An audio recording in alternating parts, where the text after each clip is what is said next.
Senhores vereadores, pessoal que nos assiste, essa moção é totalmente, né, de repúdio ao decreto. O nome do decreto é lindo, né? Institui a Política Nacional de Educação Especial Inclusiva, a Rede Nacional de Educação Especial Inclusiva.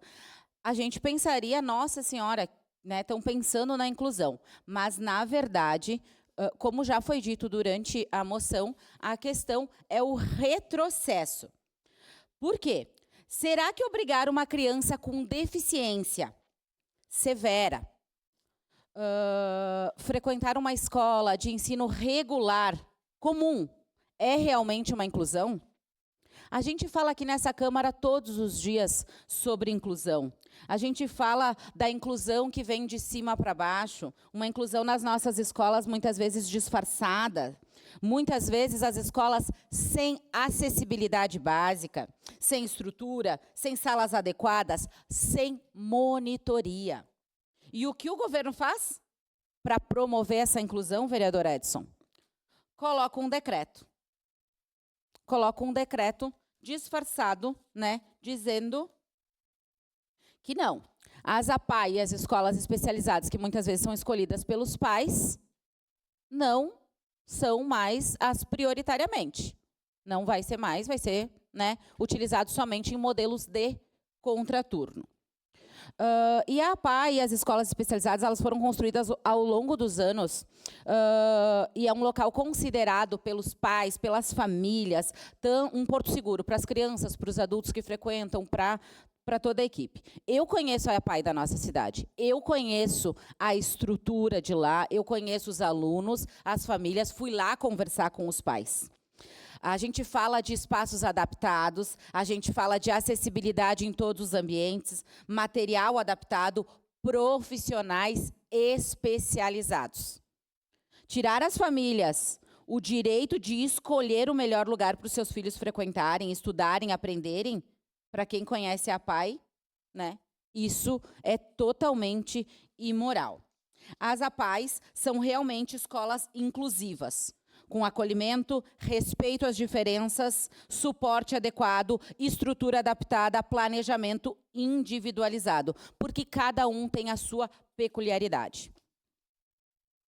Como uma criança com autismo ou múltiplas deficiências, um autismo severo, vamos falar do grau 3, vai frequentar uma escola regular? Muitas vezes não tem como, essa criança muitas vezes tem dificuldade até na sua alimentação.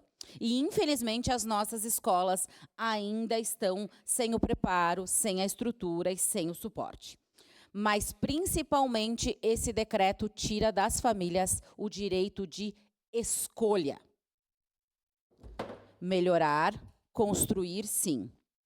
Mas o governo, mais uma vez, vem a público e diz assim: você, família, não sabe o que é melhor para o seu filho com deficiência. Quem sabe sou eu. O governo acha que tem todas as respostas sem escutar quem realmente será impactado com essa decisão.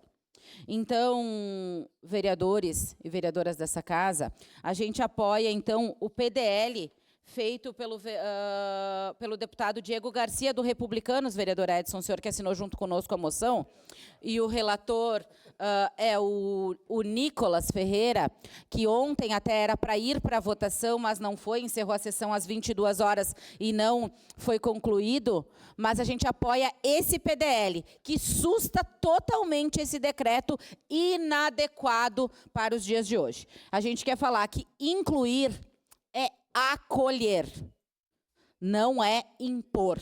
Incluir é garantir direitos e não retirar escolhas. Vamos deixar para as famílias definir o que é melhor para os seus filhos. Vamos deixar que as instituições como as APAEs, que aqui de Caxias é um exemplo, através da coordenadora da Bernadette lá, a gente conheceu todos os espaços, prestam um trabalho maravilhoso na nossa cidade. Então, a gente é totalmente contra esse decreto, aí é assinado dia 17 de outubro, e a favor do PDL que está para ser votado na Câmara Câmara Federal. Então, por isso a urgência e por isso essa casa aprovar, né? Eu peço aos colegas vereadores para aprovar essa moção de repúdio para ser encaminhada e também, né, demonstrar o que a Câmara de Vereadores de Caxias do Sul pensa sobre a questão da inclusão. Era isso, senhor presidente. Obrigada.